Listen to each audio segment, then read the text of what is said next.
Hello' student, তোমালোকে নিশ্চয় জানা যে অলৰেডি মুখ্যমন্ত্ৰীয়ে ঘোষণা কৰিছিলে তোমালোকৰ কাইলৈ অৰ্থাৎ 28 এপ্ৰিলত পুৱা 10:30 বজাত তোমালোকৰ হায়াৰ ছেকেণ্ডেৰী ৰিজাল্ট দিব। কিন্তু ছাত্ৰ ছাত্ৰীসকল অলপ আগতে শিক্ষামন্ত্ৰী ডক্টৰ ৰণোজ পেগু ছাৰে টুইট যোগে জনাইছে যে তোমালোকৰ পূৰ্বে কৰা ঘোষণা অনুযায়ী উচ্চতৰ মাধ্যমিক চূড়ান্ত পৰীক্ষা 2026ৰ ফলাফল কাইলৈ 28 এপ্ৰিল পুৱা 10:30 বজাত ঘোষণা হ'ব।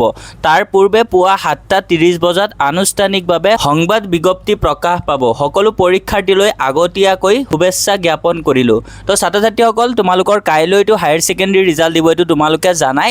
আৰু কাইলৈ 10:30 বজাত তোমালোকৰ ৰিজাল্ট দিয়াৰ কথা আছিলে, কিন্তু 10:30 বজাৰ সলনি তোমালোকৰ পুৱা 7:30 বজাতে ৰিজাল্ট চাব পাৰিবা।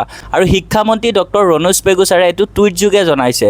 তো ছাত্ৰ ছাত্ৰীসকল বাকী আশা কৰোঁ তোমালোকে ৰিজাল্ট কেনেকৈ চাব লাগে নিশ্চয় জানা। আৰু বাকী যদি তোমালোকৰ কিবা ডাউট থাকে কমেণ্টছত জনাবা। আৰু এই আপডেটটোৱে আছিলে, তোমালোকে শিক্ষামন্ত্ৰীৰ ফেচবুক চেক কৰিব পাৰা বা টুইট চেক কৰিব পাৰা, তাতে ধুনীয়াকৈ টুইট যোগে জনাই দিছে।